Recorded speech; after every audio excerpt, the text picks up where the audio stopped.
Seguimos la lectura de la biografía completa de Srila Prabhupada, el maestro ejemplar y fundador de ISKCON. Esta biografía es obra de Sasvarup Das Goswami. Estamos leyendo el volumen 5, capítulo 8, parte 2 de 3, titulado Que haya un templo.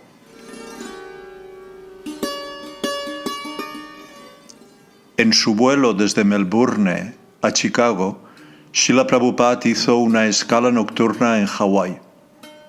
Su agenda apenas le permitía un par de días en Chicago, donde asistiría al primer festival Ratha Yatra de esa ciudad.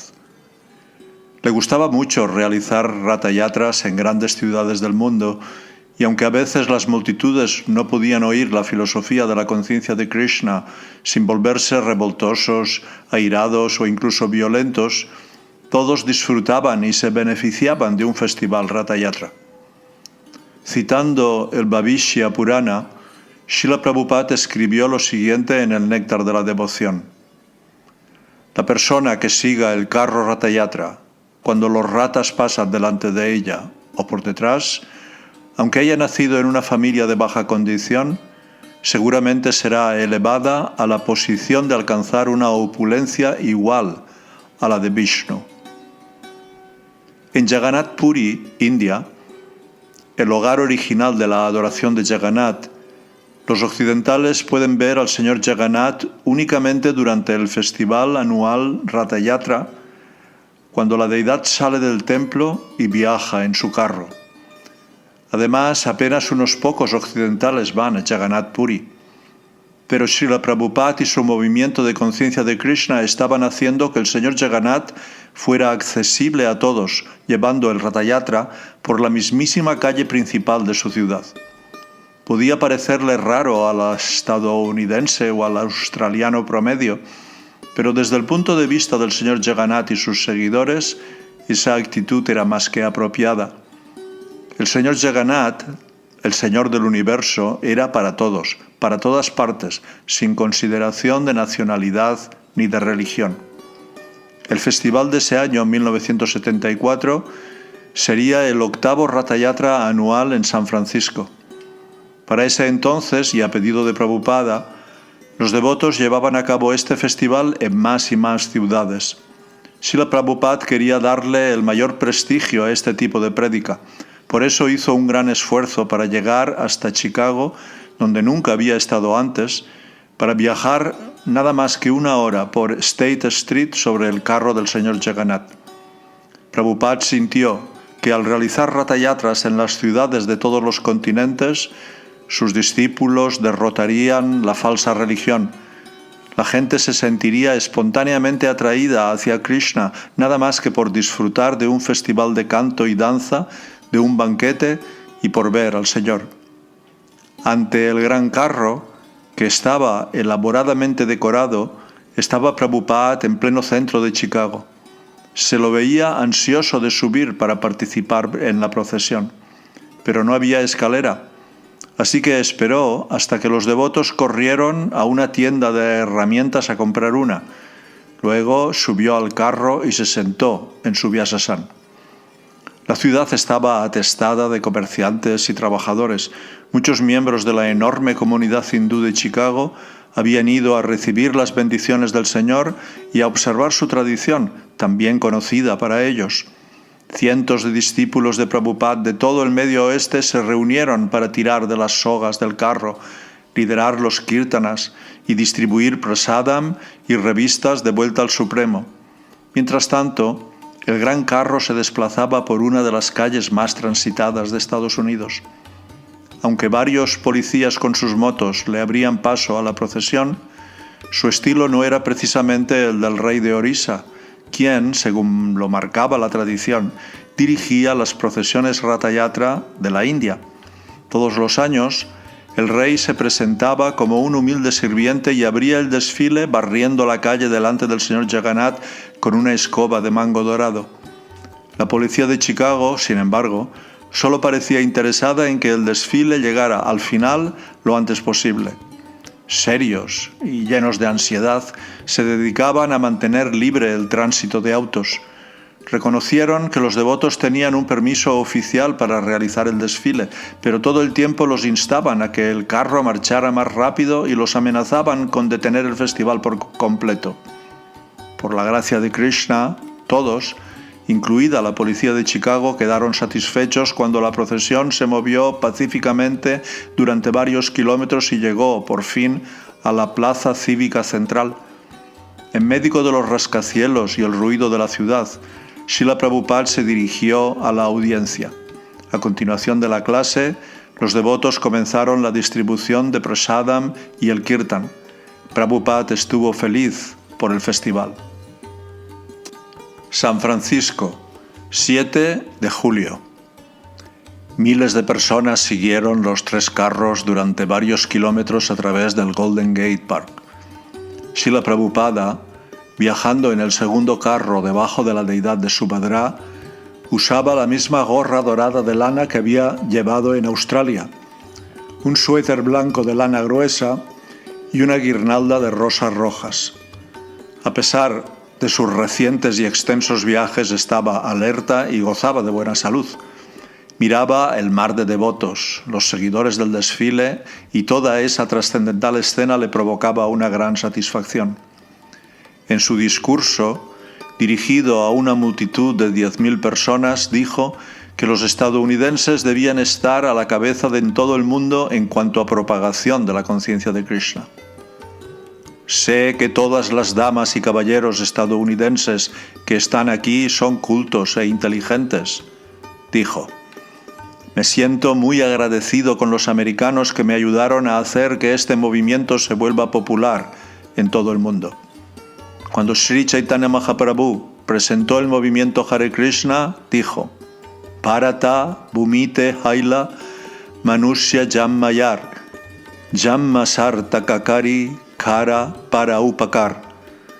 Así expresó su deseo diciendo que cualquiera que haya tomado nacimiento como ser humano en Bharatvarsha o la India debe entender el movimiento de conciencia de Krishna y propagarlo por todo el mundo para beneficio de toda la humanidad. También predijo que en todos los pueblos y aldeas del mundo entero se conocería el movimiento de conciencia de Krishna.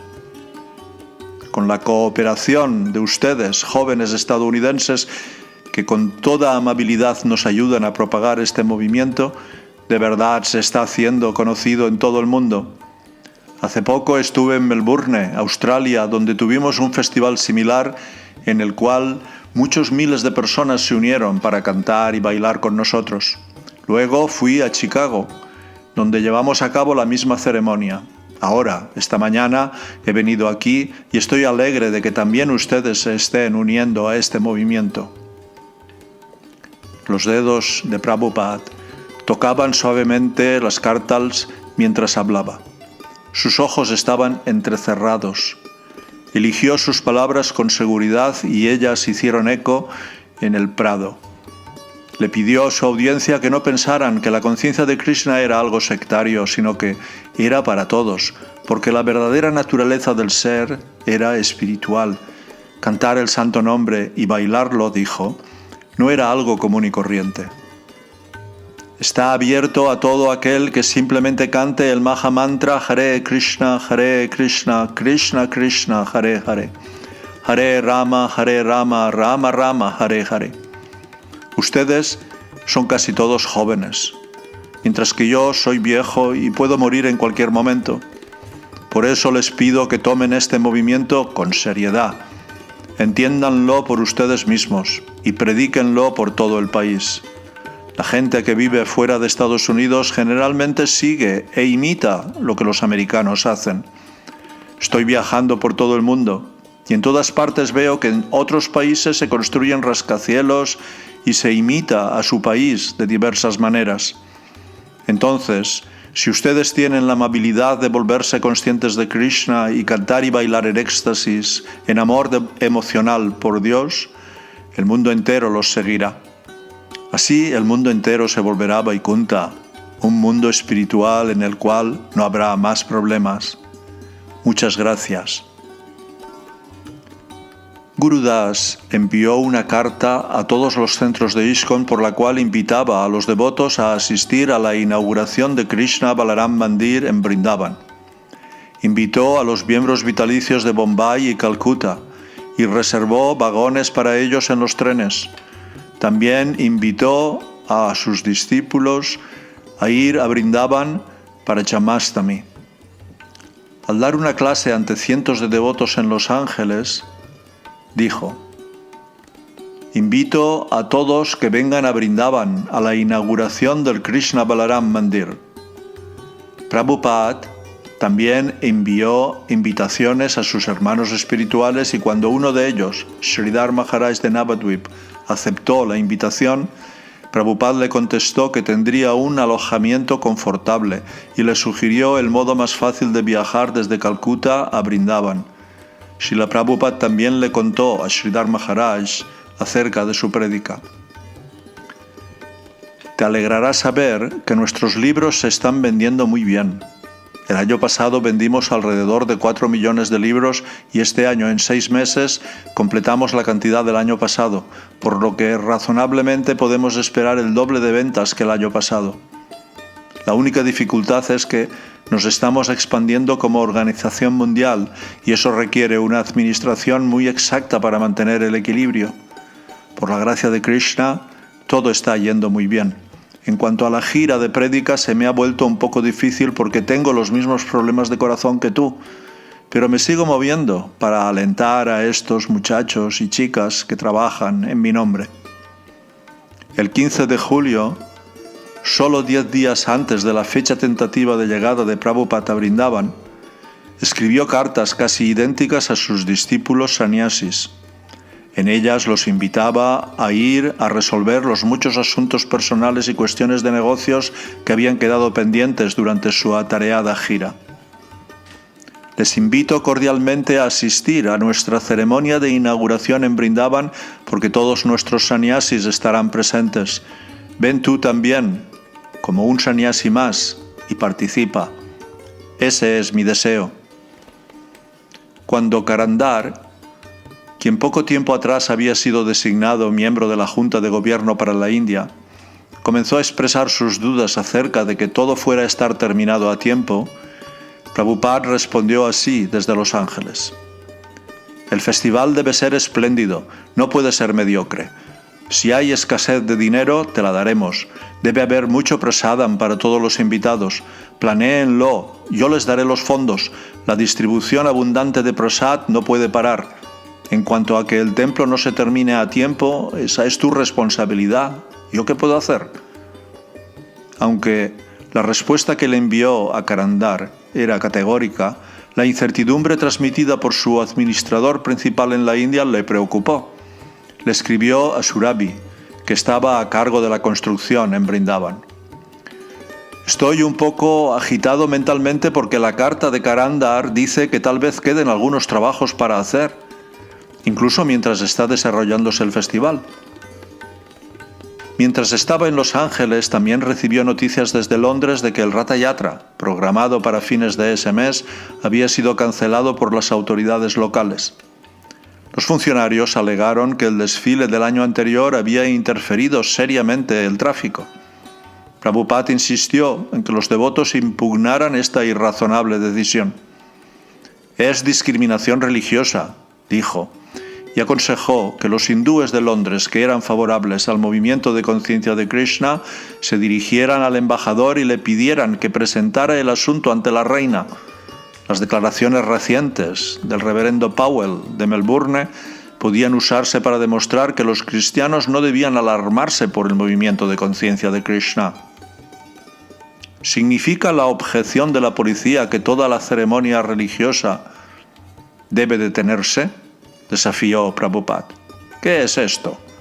¿Simplemente por un error técnico ahora detendremos toda una ceremonia religiosa? Prabhupada dijo que si la ciudad seguía prohibiendo el desfile, los devotos debían estacionar un carro en Hyde Park y realizar el festival allí, sin procesión.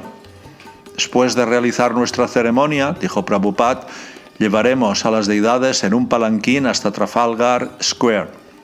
El rata se hará. No se moverá, pero llevaremos allí a las deidades en un palanquín hasta Trafalgar Square. De este modo saquemos un permiso oficial y después de llevar a cabo la ceremonia protestemos. No pueden objetar eso, pero el rata debe ser visto y la gente debe saber que esos bribones de la policía y del gobierno lo detuvieron. Prabhupada repitió sus instrucciones varias veces. Estaba serio mientras instruía a sus seguidores.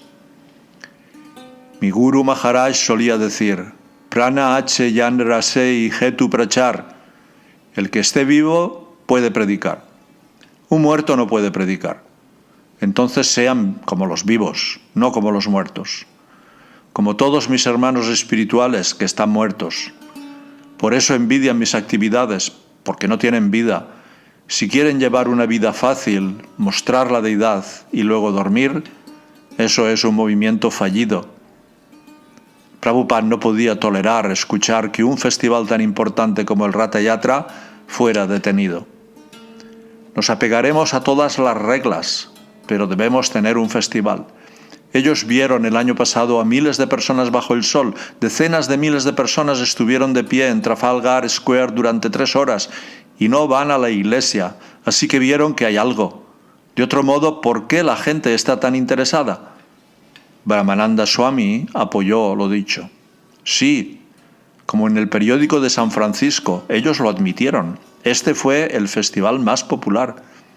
Sí, 15.000 personas escucharon mi clase en silencio en San Francisco. Están viendo que hay algo en el movimiento, pero a veces algunos partidos no quieren que sigamos sin objeciones, o si no, estarán terminados. El día de su partida de Los Ángeles se dirigió a los devotos reunidos en el templo. En su discurso, los alentó a permanecer fieles a la conciencia de Krishna. Reveló sus propios sentimientos de urgencia. Los constantes viajes realizados por él eran para sus discípulos, para que permanecieran fuertes, y si ellos permanecían fuertes siguiendo los programas simples que les había dado, el éxito estaba garantizado. De una forma u otra, dijo, hemos introducido este programa en los países occidentales. Ustedes son tan inteligentes que lo captaron enseguida. Apéguense al estándar. Así su vida será exitosa.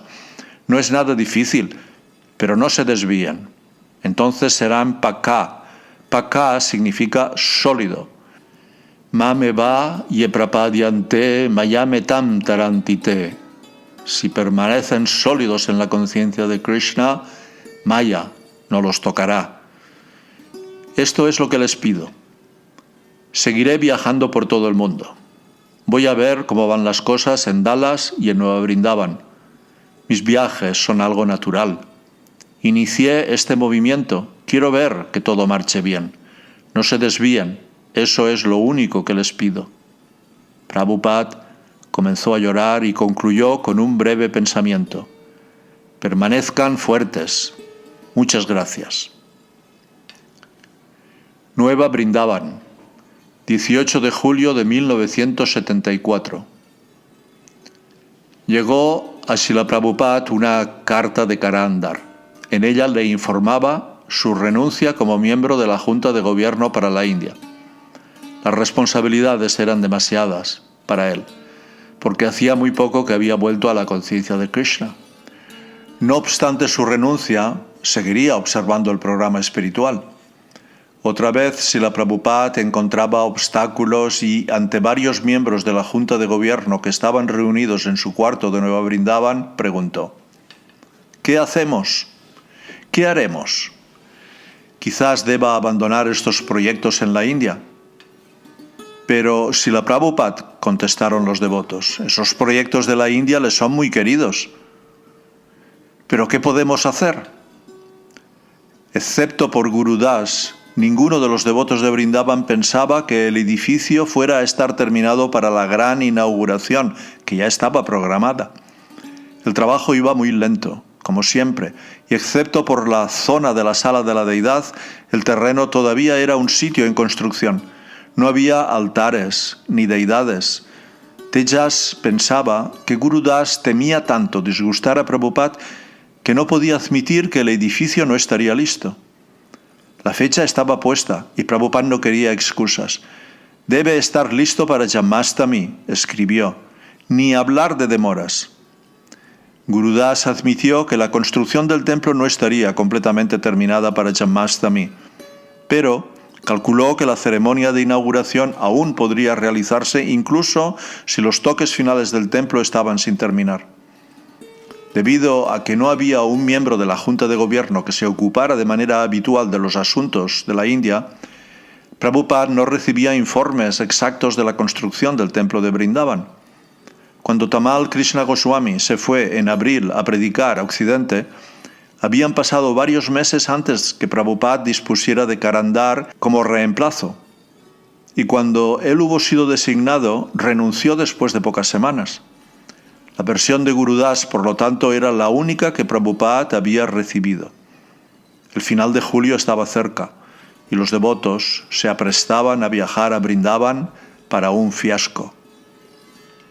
Vrindavan, 4 de agosto de 1974. Cuando el auto de Prabhupada llegó a la propiedad de ISKCON situada en Raman Reti, un grupo de devotos lo recibió con kirtan y flores.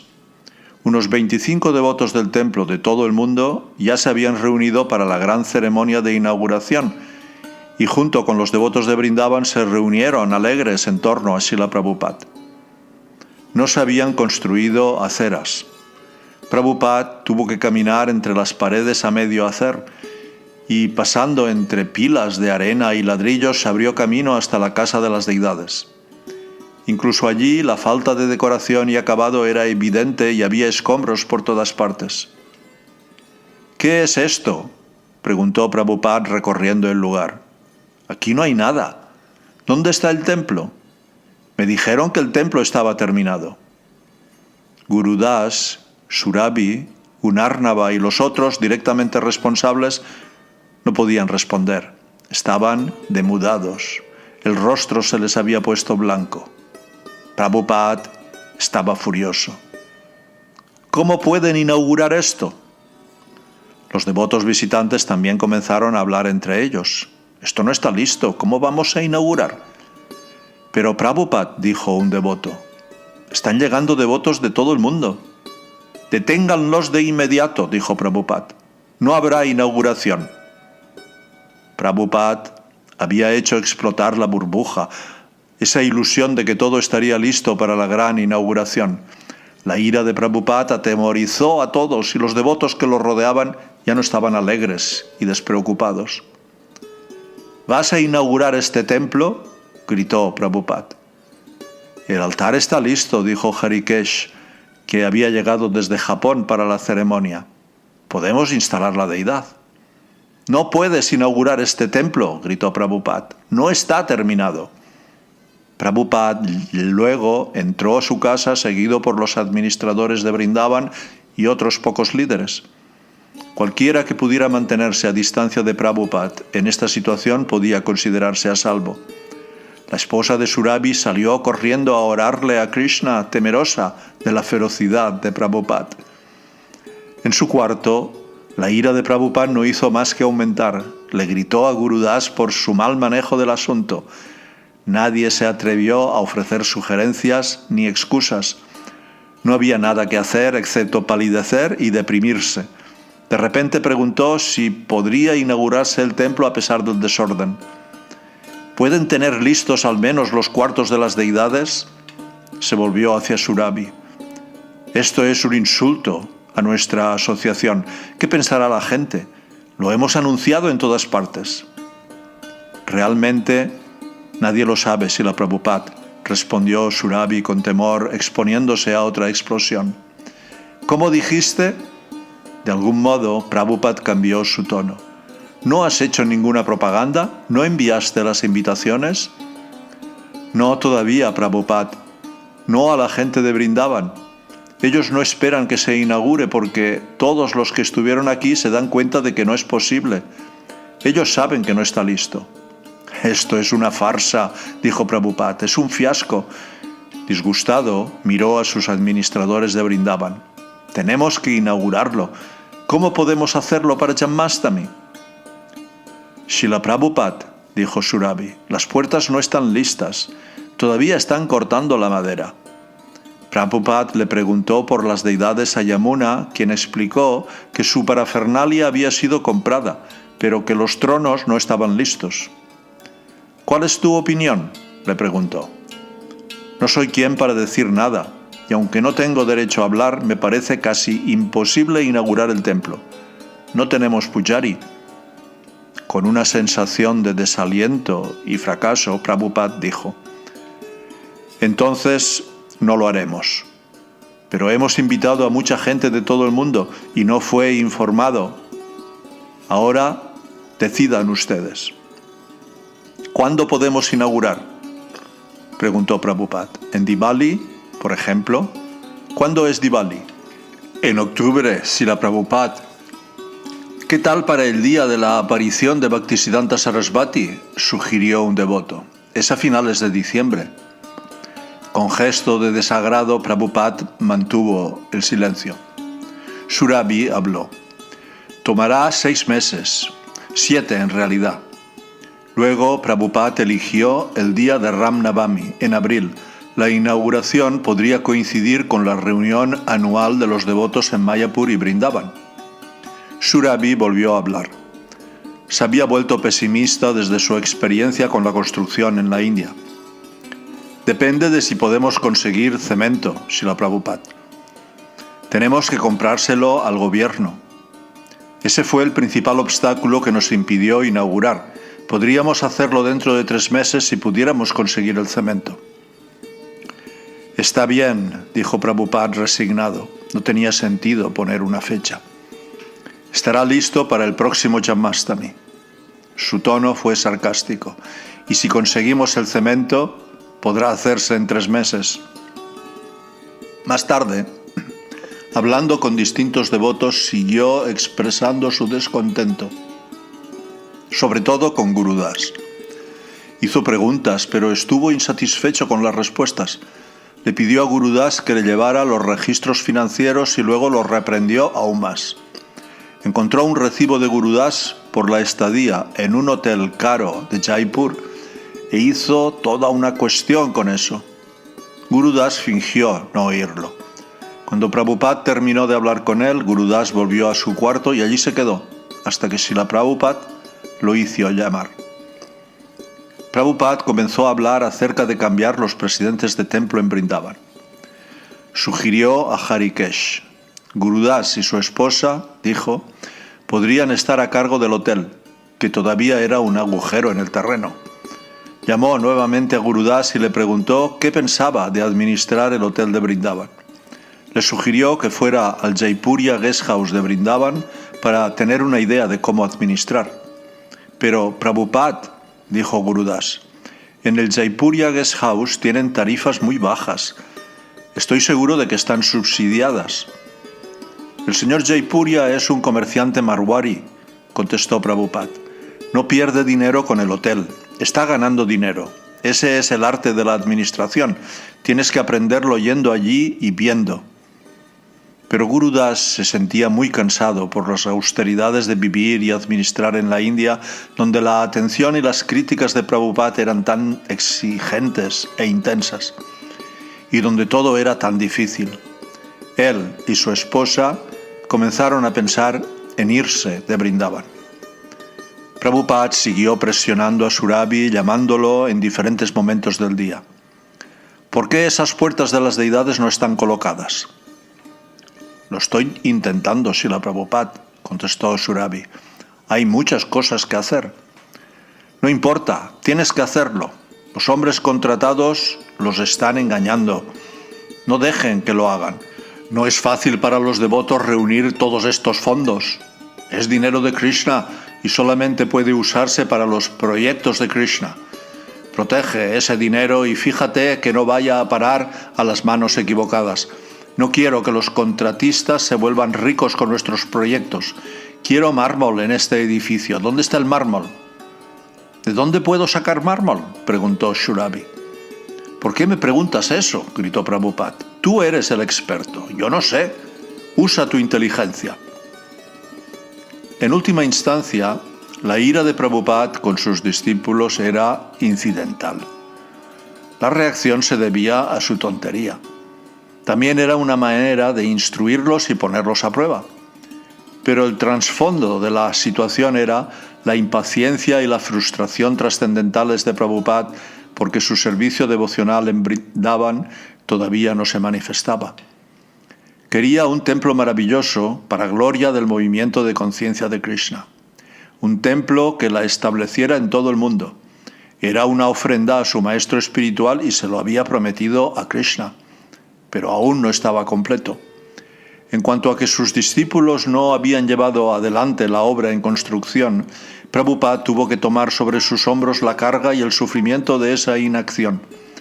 Sus discípulos eran sus instrumentos en su servicio a Krishna. Si los instrumentos no funcionaban apropiadamente, sufriría. Así como cuando los pies y los brazos de alguien no funcionan y todo el cuerpo sufre.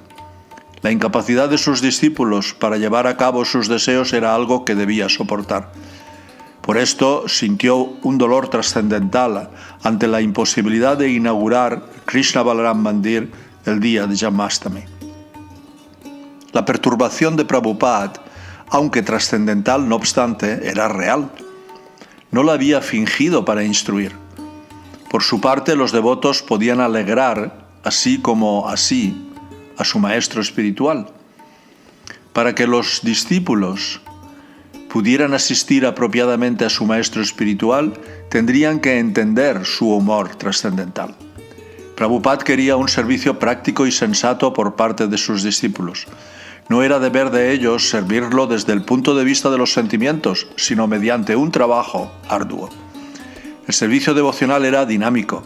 Prabhupada quería que sus discípulos lo ayudaran en sus proyectos a servir a su Guru Maharaj. Estos, si tenían éxito, podrían salvar el mundo de la desgracia. Conseguir cemento fue un enorme problema. Surabhi, Gunarnava, Tejas y otros siempre estaban meditando y esforzándose cómo conseguir cemento. Parecía no haber cemento en toda la India, dado que esperaban mes tras mes el permiso del gobierno. A diario, desde la llegada de Prabhupada para la así llamada inauguración, los devotos viajaban en autobús y en rickshaw a Mathura para ver si podían conseguir, aunque más no fuera, unas pocas bolsas. A veces los engañaban. Tuvieron un embarque de 20 sacos junto con otros materiales, pero cuando las usaron en una columna, permaneció fresco durante 4 días y luego colapsó. Cuando por fin llegó cemento suficiente para terminar el trabajo, los devotos sintieron que, casi sin duda, se había debido nada más que a la presencia de Srila Prabhupada. Prabhupada hizo que, a la llegada del pedido, Gunarnava contara cada bolsa de cemento.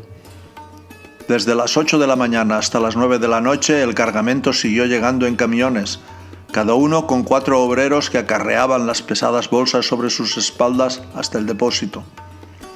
Gunarnava estuvo todo el día fuera con bolígrafo y anotador, marcando la llegada de cada bolsa.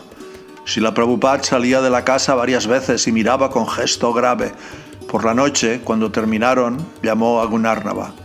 ¿Cuántas bolsas?, preguntó, y Gunarnava le dio el número exacto. ¿Todo está bajo llave?, preguntó Prabhupada. Sí, Srila Prabhupada. Prabhupada hablaba del cemento como si se tratara de un cargamento de oro.